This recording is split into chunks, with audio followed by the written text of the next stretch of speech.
हमें Mrs Mac दिखाई जाती है जो कि अपनी डोंकी को कैरेट खिला रही थी। वो कहती है गुड जॉब और वो बड़ी खुश थी। वो सोचती है अभी तक तो रिंग डिलीवर हो भी गई होगी, क्योंकि सारे शहर में ये बात फैली हुई है कि वो दोनों मियाँ बीवी एडन और मिस एंजी वहाँ मार्केट में आए थे और वो तो बड़ी खुश थी। और वो कहती है चलो ना मैं तुम्हें अंदर बांधती हूँ। लेकिन जैसे ही वो अंदर आती है उसे बाहर से किसी की परछाई नजर आती है। वो डर जाती है। वो कहती है कौन यहाँ पर कौन है? तो वहां पे हमारा एडन था। वो कहता है मिसेस मैक प्लीज यहाँ पर आए ना एक सेकंड के लिए। वो कहती है अच्छा क्या हुआ? और तब वो बाहर आई थी। वो कहती है यंग मास्टर आपने तो मुझे हार्ट अटैक ही दे दिया था। वो कहता है चुप चुप, अंदर आवाज नहीं देनी चाहिए। वो कहते हैं अच्छा ठीक है, मुझे बताओ क्या हो रहा है। लेडी ने अभी तक रिंग नहीं पहनी कि हमको वो पसंद नहीं आई। वो कहता है वेल एक्चुअली मैंने अभी तक उसे रिंग नहीं दी है। वो कहती है क्या तुमने रिंग नहीं दी? तब तो वो बड़ी गुस्से में आ गई थी। वो कहती है एक मिनट, तुमने उसको रिंग नहीं दी? तो एडन कहता है क्या हुआ? तो वो बड़े गुस्से में आ गई थी और उस पर हमला करने वाली थी। वो कहती है इतनी देर हो गई है, तुम लोग टाउन में भी गए थे, फिर भी तुमने अभी तक उसको रिंग नहीं दी। वो कहता है नहीं नहीं पहले मेरी बात सुने ना, बाद में मेरे कान खींचेगा। वो कहती है ठीक है मुझे एक्सप्लेन करो कि तुमने अभी तक रिंग उसको क्यों नहीं दी। वो कहता है वेल कल मैं पूरी कोशिश कर रहा था कि उसको वो रिंग दे सकूं। तो मिसेस मैक कहती है अच्छा ये तो अच्छा स्टार्ट था। तो वो कहता है लेकिन जैसे ही हम लोग घर वापस आए ना तो वो जल्दी से भाग गई। उसने कहा उसे बहुत ज्यादा नींद आ रही है और आज सुबह मैंने उसको बहुत ज्यादा ढूंढा लेकिन वो मुझे कहीं मिली नहीं और मैं तो जैसे ही उसको देखता था वो यहाँ से भाग जाती थी। तो तब अपना सर पकड़ लेता है। वो कहता है ये कितना मुश्किल था ना, और वैसे भी राइट एटमोसफेयर के बगैर मैं उसको रिंग नहीं दे सकता और ये तो अच्छा नहीं होगा ना। तो मिस मैक कहती है हाँ यंग लेडीज को ऐसी चीजें बहुत ज्यादा वैल्यू करती हैं। तो वो कहता है और हाँ मुझे लगता है मूनलाइट नाइट में शायद मैं उसको प्रपोज कर सकता हूँ। लेकिन तभी वो बहुत ज्यादा चकराया हुआ था। वो कहता है मैं उसको कैसे प्रपोज करूँ, अब वो मूनलाइट नाइट कहाँ से लेके आऊँ मैं? तो तब मिसेस मैक कहती है मेरे ख्याल से तुम्हारे पास एक परफेक्ट मौका है क्योंकि आने वाले दिनों में तुम्हारे पास ये चांस है। और तब उसे एक पोस्टर दिखाती है। वो कहता है एक पोस्टर? तो वो था लेस्ली का समर पेयर फेस्टिवल। तो वो कहती है वहां पे तुम्हारी फैमिली भी जाएगी तो ज्यादा अच्छा होगा और प्रैक्टिकली यहाँ पर बहुत सारे लोग डांस करते हैं और एक दूसरे से अपनी फीलिंग्स कन्फेस करते हैं, तो मुझे लगता है तुम्हारे लिए भी अच्छा होगा। तो वो कहता है अच्छा तो मैं उससे जाके पूछ लेता हूँ। और तब हमारी एंजी वो अंदर बैठी हुई थी। तो तभी वहां पे एडन आता है। वो कहता है प्रिंसेस। तो हमारी एंजी डर जाती है। वो कहती है अच्छा मैं भी जाती हूँ बाहर। लेकिन वो कहता है भागने की कोशिश न करना, मुझे आपसे कुछ इंटरेस्टिंग इन्फॉर्मेशन शेयर करनी है। वो कहती है क्या इंटरेस्टिंग? तो वो कहता है हाँ ये देखें। तो वो कहती है ये क्या लिखा हुआ है, समर पेयर फेस्टिवल। तो जब उसको देखती है वो कहती है वाह ये कितनी ज्यादा जबरदस्त है ना, मुझे भी वहां पर जाना है। तो वो कहता है क्या एग्जैक्टली कहाँ पे जाना है आपको? तो वो कहती है ये देखो ना पिक्स का कॉन्टेस्ट हो रहा है, मुझे वहां पर जाना है, हमारे पिक्स को लेके जाना है। वो कहता है अच्छा ठीक है, मुझे लगता है कि आप पा पी और पो को वहां लेके जाना चाहती हैं। वो कहती है हाँ हम लोग लॉटरी जीतेंगे, मेरे पिक जल्दी जीत जाएंगे, मुझे यकीन है। वो कहता है ठीक है। वो कहती है इसके अलावा हमें प्राइज भी मिलेगा ना? वो कहता है हाँ प्राइज तो मिलेगा। वो कहती है सच्ची? फिर तो मैं उनको एंटर करके रहूंगी। तो हमारा एडन वो उसको देखकर स्माइल करता है। वो सोचता है अभी तक हमने बहुत ज्यादा सख्त हालात झेले। जब शुरू में हम आए थे ना एक दूसरे बिल्कुल खफा रहते थे, एक दूसरे से बातें नहीं करते थे, लेकिन जैसे जैसे टाइम गुजरता गया हम लोग इकट्ठे रहने लग गए। और मुझे लगता है कि अब ये वाला समर हमारे लिए बहुत ज्यादा अच्छा है क्योंकि हम लोग एक दूसरे को थोड़ा करीब होते जा रहे हैं। और तब हमें थोड़ी देर बाद का सीन दिखा रहता है जब वो लोग वहाँ काम कर रहे थे। तो हमारा एडन कहता है और आपके फादर ने जो लेटर दिया था उसमें क्या लिखा था? तो तभी हमारी एंजी वो प्याज काट रही थी और छुरी उसके हाथ में लगती है। तो वो कहता है कि आप ठीक तो है ना? वो कहती है हाँ छोटा सा कट है। लेकिन वो तो बहुत ज्यादा पैनिक हो गया था। वो कहता है नहीं ये छोटा सा कट नहीं है। और वो जल्दी से वहां से भागता है। वो कहता है मैं अभी जाके इमरजेंसी किट लेकर आता हूँ। वो कहती है रुको सही, छोटा सा तो कट था ना। लेकिन वो उसकी बातें सुनता। वो कहती है रुक तो जाए, लेकिन वो वहां से जा चुका था और हमारी एंजी वहां पे अकेली खड़ी रह गई थी। और थोड़ी देर बाद उसने उसके हाथ में पट्टी कर दी थी। हालांकि छोटा सा कट था लेकिन वो सोचती है ये कुछ ज्यादा नहीं कर दिया इसने। तो तब अपने हाथ से उसे खाना खिलाने लगता है। वो कहती है नहीं इतना भी हाथ जख्मी नहीं हुआ, मैं खुद खा सकती हूँ। तो फिर वो कहती है लेकिन आजकल आप मेरे साथ इतने नाइस क्यों होते जा रहे हैं सर एडन?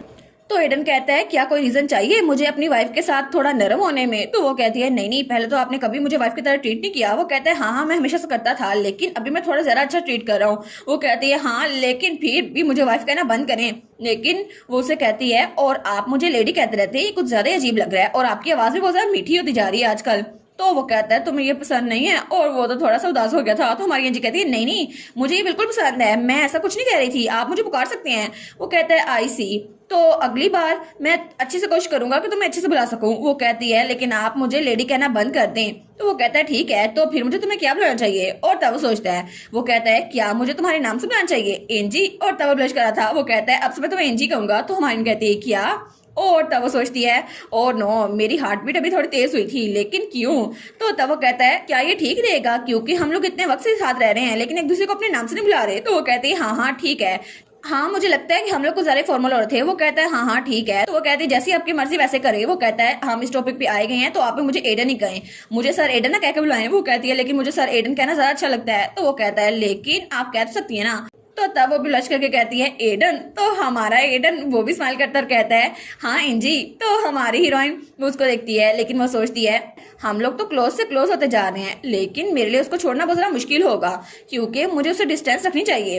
और तब वो बड़बड़ाती है, वो कहती है मुझे केयरफुल रहना होगा। तो वो कहता है क्या, किससे केयरफुल रहना होगा? वो कहते हैं नहीं नहीं कुछ नहीं। और तब वो सोचती है मुझे वो लेटर मिला था और मैं उसको सोचना चाहती थी, लेकिन फिर भी अभी मेरे दिमाग में वो बात याद आ गई। और तब उसे याद आता है जब पिछली रात उसने वो लेटर पढ़ा था और वो बड़ी परेशान हो गई थी। और उस लेटर में उसके फादर ने कहा था तुम्हारी हिम्मत कैसे हुई मुझे एम्बेरस करने की, आखिर तुम सारे लोगों को लेटर्स क्यों भेज रही हो, उनमें से कोई भी तुम्हारी हेल्प नहीं करेगा, तो दोबारा ऐसी बेवकूफाना हरकत ना करना। और वैसे भी तुम तो वहां आराम से रह रही होगी तो तुम्हें फिक्र करने की क्या जरूरत है। तो हमारी सोचती है इनको कोई आइडिया नहीं है कि मैं जब यहाँ पर आई थी तो मैंने किस तरह स्ट्रगल की थी। तो तब उसके फादर ने वहां आगे लिखा था हिज मेजेस्टी को लगता है तुम्हारे बारे में भूल गया है, तो अब मैं कोशिश करूंगा कि तुम्हें वापस से कैपिटल बुला लूं, लेकिन तुम्हें कुछ अर्सा वहां इंतजार करना होगा। मैं कोई ऐसा नॉवल ढूंढूंगा जिसकी पहली बीवी मर चुकी हो तो तुम इसकी जगह ले सकती हो, क्योंकि तुम्हें दोबारा से किसी न किसी से शादी करनी होगी, तुम वैसे ही मेरे मेंशन में नहीं रह सकती। तो तब हमारी एंजी ये पढ़कर बहुत ज्यादा उदास हो गई थी। वो सोचती है दूसरे लफ्जों में उन्होंने कहा है कि मैं बिल्कुल चुप रहूं, है ना, लेकिन तभी उसको बड़ा गुस्सा आ रहा था और उसमें लिखा था कि एक बार तुम यहाँ पर आ गई तो मैं तुम्हारी किसी और से शादी करवा दूंगा और उस लड़के फ्रिट्ज से तुम्हारा डाइवोर्स करवा दूंगा, तो तुम कोई फिक्र ना करो। लेकिन तब वो गुस्से में आकर उस पेपर को फोल्ड करके वहां फेंक देती है। वो कहती है आखिर मेरे साथ मसला क्या है, मेरे फादर ने मेरे लेटर का रिप्लाई दिया जो कि मैं चाहती थी और मुझे वो कैप्टन बुलाना चाहते हैं, लेकिन फिर भी मुझे सब कुछ अच्छा क्यों नहीं लग रहा और मुझे ये लेटर इतना अच्छा क्यों नहीं लग रहा। और वो सोचती है मुझे तो अपनी समझ नहीं आ रही मैं चाहती क्या हूँ, क्योंकि जैसे मैं कैपिटल गई मैं अपने लिए कोई भी डिजाइनर से कोई भी कपड़े सिलेक्ट कर सकती हूँ और बाद में मैं टी पार्टीज होस्ट कर सकती हूँ और किसी के साथ भी फ्रेंडशिप कर सकती हूँ, लेकिन वहां पर तो मेड्स भी होंगी जो मुझे तैयार करने में हेल्प करेंगी। लेकिन वहां जाने का मतलब है कि मैं अपनी आजादी को खो दूं और मुझे फिर से कोर्सेट वाले कपड़े पहनने पड़ेंगे जो कि बहुत ज्यादा टाइट होंगे और कभी भी मैं गार्डन में पौधों के पास नहीं जा सकूंगी और मुझे हंसना अलाउ नहीं होगा और ना ही भागना। लेकिन एडन ने मुझे वो चीजें सिखाई जो मैंने कभी नहीं सीखी थी और मुझे यहाँ रहना पसंद आने भी लग गया था। लेकिन वो सोचती है ये तो बहुत ज्यादा शर्म की बात है कि मुझे यहाँ से जाना पड़ेगा, फिर भी आई गेस फादर मेरे लिए अच्छा हस्बैंड ढूंढ देंगे, लेकिन अगर मैं यहाँ से गई तो एडन वो तो अकेला रह जाएगा ना और मैं नहीं चाहती उसको ये बात पता चले। और अगर मैं गायब हो गई तो क्या वो ठीक रहेगा, क्योंकि अभी तक उसको पैनिक अटैक्स आते हैं। तभी वो ये सोच रही थी, लेकिन तभी एडन उसका हाथ पकड़ता है। वो कहती है क्या हुआ सर एडन? वो कहता है आप अपने नाखूनों को छुपा रही थी। वो कहती है क्या? मैं तो वो थोड़ी शर्मिंदा हो गई थी। वो कहती है नहीं नहीं ये तो मेरी पुरानी आदत है जिसकी वजह से मुझे बहुत ज्यादा शर्मिंदगी होती थी और मेरी टीचर ने तो मेरे हाथ पे स्केल्स भी मारे थे ताकि मैं इस आदत से छुटकारा हासिल कर सकूं। लेकिन फिर भी जब मैं यहाँ पर आई ना तो मिट्टी में काम करने की वजह से मेरी आदत छूट गई थी, लेकिन अभी शायद मैं टेंशन में थी इसलिए यूज हुआ। तो वो कहता है ओ नो मैं आपको डांट नहीं रहा था, मुझे माफ कीजिए, मैं आपको एम्बैरसमेंट नहीं करना चाहता था, मैं बस फिक्रमंद था कि आपके हाथ में जख्म ना आ जाए। वो कहती है नहीं नहीं आप मुझे डांट रहे थे थैंक यू, लेकिन मुझे याद खत्म करनी थी। तो हमारा हीरो सोचता है मुझे लगा था कि मैं सबसे बेहतर एंजी को समझ सकता हूँ, लेकिन इस वक्त मुझे बिल्कुल भी समझ नहीं आ रहा कि वो क्या सोच रही है, क्योंकि जितना मैं उसकी तरफ अटेंटिव हो रहा हूँ ना उतना ही मुझे उसके बारे में कम पता चल रहा है। और मेरे ग्रैंडफादर ने कहा था कि हमेशा सब पे शार्प नजर रखनी चाहिए, क्योंकि कोई भी इमोशन हमसे छुपी नहीं रहनी चाहिए। और जब हम हंटिंग करते थे ना तो मेरे ग्रैंडफादर ने मुझे बहुत सारी चीजें बताई थी और उन्होंने कहा था कि इमोशंस को समझना सबसे ज्यादा जरूरी है, लेकिन मुझे अभी तक एनजी की इमोशन समझ नहीं आई और मुझे ये नहीं पता उसके दिमाग में क्या चल रहा है। तो तब खड़ा तब कहता है मैं अभी जाके ग्रेप सीड ऑयल लेकर आता हूँ, ये ड्राई स्किन के लिए अच्छा है। वो कहती है जी लेकिन मैं खुद ले आऊंगी। वो कहता है नहीं मैं ले आता हूँ। और उसके बाद वो वहां जा रहा था, लेकिन हमारी हीरोइन वो अपने हाथ को देखती है और सोचती है मैं इसको अप्रिशिएट तो करती हूँ, लेकिन मैं चाहती हूँ कि मैं उसे दूर रहूँ, क्योंकि मुझे तो यहाँ से चले जाना ना और मैं अपने फादर की बात नहीं टाल सकती। लेकिन अगर मैं यहाँ से चली गई तो एडन वो कैसे रह सकेगा यहाँ पे अकेला। और इसी के साथ ये वाला पार्ट यहीं पर ख़त्म। तो आप लोग बताइएगा आप लोग को ये पार्ट कैसा लगा और वीडियो को लाइक और चैनल को सब्सक्राइब लाजमी कीजिएगा। बाकी वीडियोस का लिंक भी स्क्रीन पर नज़र आ रहा होगा तो काइंडली उनको भी चेकआउट कर लें। और thank you so much for watching my videos. Stay safe, bye bye.